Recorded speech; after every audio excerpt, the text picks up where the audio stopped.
Bonjour Jean-Pierre Bertrand et Christian Fine. Nous sommes au matin du départ pour le départ du rallye Monte-Carlo. Donc vous prenez la route et vous allez où exactement? Alors nous partons sur Lugano.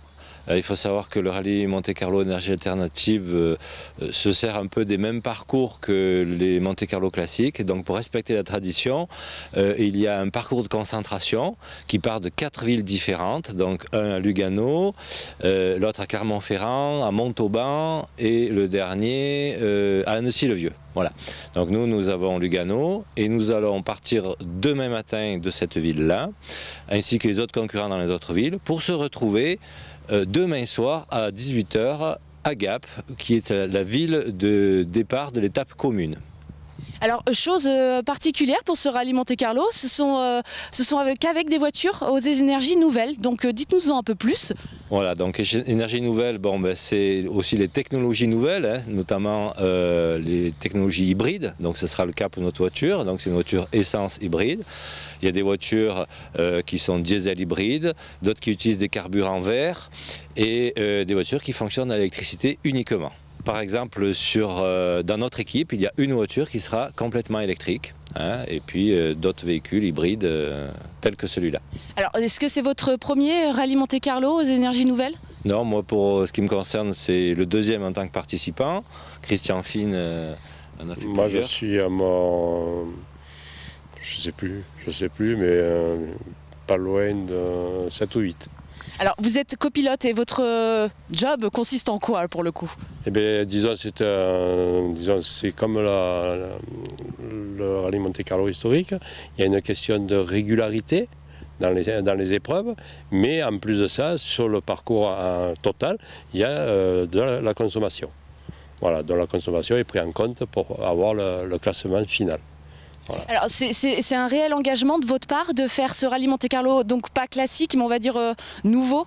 Ouais, moi pour ce qui me concerne et pour la plupart des concurrents, on a souvent des véhicules déjà hybrides qu'on utilise tous les jours, hein, donc c'est l'occasion de se confronter entre nous sur une épreuve qui est pas banale, quoi, puisque les épreuves de consommation sont quand même assez rares et c'est ça qui est intéressant. Alors, présentez-nous un peu cette voiture pour le coup, puisque...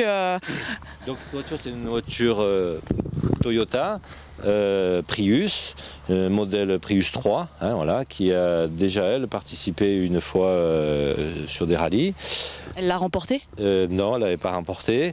On n'a pas la prétention d'ailleurs, nous, pour cette fois, de remporter l'épreuve. Par contre, on fait partie d'une équipe, l'équipe AGA, qui, elle, a l'ambition de remporter la coupe de l'équipe. Voilà. Donc on est 6 véhicules. Pour ce qui nous concerne personnellement, on va essayer de faire le mieux possible pour apporter le maximum de points possible. Voilà.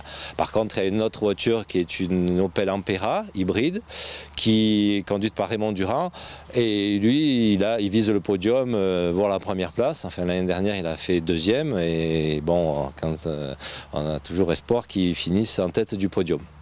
Donc vous partez pour combien de temps de course à peu près?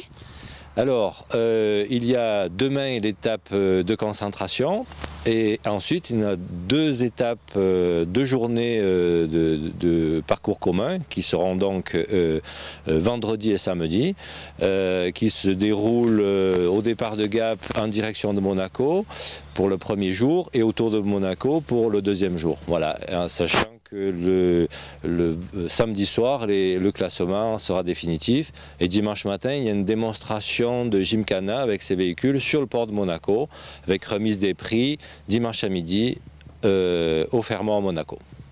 On vous souhaite une bonne course alors. Et puis on se retrouve à l'arrivée avec une coupe, on espère.